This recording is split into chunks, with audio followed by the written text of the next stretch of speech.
Hello అందరికీ welcome to my channel Vanitha talks. ముందుగా అందరికీ హ్యాపీ రిపబ్లిక్ డే. ఈ రిపబ్లిక్ డే రోజు 15th ఆగస్ట్ రోజు మన పిల్లల్ని రెడీ చేసి స్కూల్ పంపించేటప్పుడు ప్రతి ఒక్కరి వాళ్ళ లైఫ్లో చిన్నప్పటి స్కూల్ డేస్ ప్రతి ఒక్కరికి గుర్తొచ్చే ఉంటాయి కదా.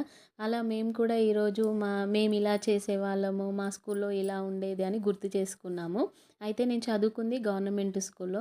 నేను చదువుకునేటప్పుడు ఒక 3-4 డేస్ ముందే ఫుల్ గేమ్స్ హడావిడి ఉండేది. అలాగే ఒకరోజు ముందే మేము క్లాస్ రూమ్ మొత్తం క్లీన్ చేసి పెట్టిన తర్వాత డిజైన్ కలర్ పేపర్స్ ఉండేవి అప్పట్లో. అవన్నీ అతికించి బ్లాక్ బోర్డ్ మొత్తం క్లీన్ చేసి హ్యాపీ రిపబ్లిక్ డే అని రాసి డిజైన్స్ వేసి వెళ్ళేవాళ్ళం.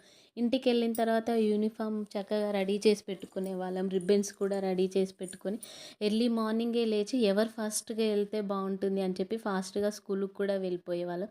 స్కూల్కి వెళ్ళిన తర్వాత జెండా ఎగరేసిన తర్వాత గేమ్స్లో గెలిచిన వాళ్ళకి గిఫ్ట్లు ఇచ్చేవాళ్ళు. అప్పట్లో గ్లాసులు, టిఫిన్ బాక్సులు అలాంటివి గిఫ్ట్లు ఉంటుండేవి, అవి ఇచ్చేవాళ్ళు. ఆ తర్వాత మా తెలుగు తల్లి జాతీయ గీతము, వందే మాతరం, సారే జహాసే అచ్చా ఇవన్నీ పాడేవాళ్ళము. మీలో ఎంతమందికి ఇవన్నీ గుర్తున్నాయి కామెంట్ చేయండి.